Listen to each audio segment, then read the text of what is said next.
రాత్రిపూట ఈ శివుడికి అభిషేకానికి భస్మం తెస్తారు, ఎక్కడి నుంచి తెస్తారు అని అడిగితే ఒక అర్చకుడు చెప్పాడు, ఈ గుడికి దగ్గరలోనే ఒక శ్మశానం ఉందండి. ప్రతిరోజు అక్కడ ఒకళ్ళో ఇద్దరో రాత్రిపూట గ్యారంటీగా శవరూపంలో కాలిపోతారు.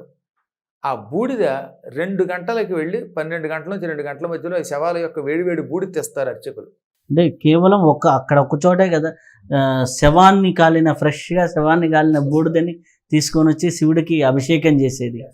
అప్పటికప్పుడు కాలిన తాజా వేడి వేడి బూడిదని అక్కడ పట్టుకొస్తారు. దాన్ని వస్త్రగాళితం చేసి, అంటే వస్త్రంలో వేసిల్లా అంటూ ఉంటే ఆ వస్త్రంలోంచి ఆ బూడిద వచ్చి ఉజ్జయిని మహాకాళేశ్వరుడి మీద పడుతూ ఉంటే అయ్యో బాబు ఆ దృశ్యం చూడడానికి ఆశ్చర్యకరంగా ఉంటుంది. మృత్యువు యొక్క రహస్యం తెలుస్తుంది. నేను చాలాసార్లు అనుకునేవాడు ఆ అభిషేకం చూసినప్పుడు తెల్లవారుజామున 3ంటికి ఎంతకో మొదలు పెడతారు, 12 to 1 గంట మధ్యలో భస్మం వస్తుంది. ఈ భస్మాన్ని వస్త్రంలో వేసిల్లా అంటూ ఆ వస్త్రాన్ని గాళితం చేసి, అంటే వడగట్టి ఆ వస్త్రంలో ఉన్న బూడిదేమో స్వామి మీద పోస్తూ ఉంటే కొందరు భయ్యను కొమ్ము బోరాలు ఊదుతూ ఉంటారు, కొందరు బ్యాండ్ మేళం వాయిస్తూ ఉంటారు. ఆ సమయంలో కొంతమంది ఈ పాశుపత మంత్రాలు చదువుతూ ఉంటారు, కొంతమంది మహన్యాసాలు చదువుతారు, కొంతమంది ఏమో నమక చమకాలు చదువుతూ ఉంటారు.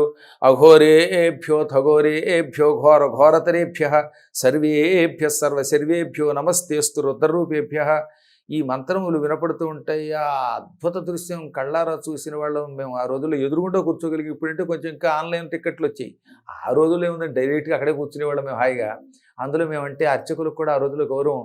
ఏనాటి మాట నేను చెప్పింది 30 ఏళ్ల క్రితం మాట, 34 ఏళ్ల క్రితం మాట. కాబట్టి అక్కడ కూర్చునేవాళ్ళం. ఆ దృశ్యం చూసినవాడిని. ఈ భస్మమేమో శ్మశానంలోంచి తెస్తారని తెలిసిందిగా నాకు. అప్పుడు నాకు అనిపించింది, మహాత్మా నువ్వెవరవో, నువ్వు చచ్చిపోవడం ఏమిటి, నిన్ను శ్మశానంలో తగలబెట్టడం ఏమిటి, తగలబెట్టిన తర్వాత నీ చితాభస్మం, నీ శరీర భస్మం ఈశ్వరుడికి అభిషేకానికి విభూతిగా పనికిరావడం ఏమిటి, ఎంత పుణ్యం చేసుకున్నావు, ఈ భాగ్యం నాకు కలగలేదే అనిపించేది నాకు. నా శరీరమే అక్కడ తగలబడి ఈ బూడిద వచ్చి ఆయన మీద పడితే ఎంత బాగుండు అనుకునేవాడిని. అనుకుంటే వస్తాయేమిటి కానీ ఆయన అనుగ్రహం ఉండాలి. కానీ అప్పుడు ఆయన భస్మమే అవ్వక్కర్లా, శివుడిని గట్టిగా తలుచుకుంటే ఏదో రూపంలో ఆయన అనుగ్రహం పొందొచ్చు. ఒకడికి భస్మ రూపంలో నా దగ్గరికి వచ్చే అవకాశం వచ్చింది, ఒక్కొక్కడు శరీరంతో రావచ్చు, ఒకడు ఆత్మతో రావచ్చు అన్నట్టుగా అయ్యింది.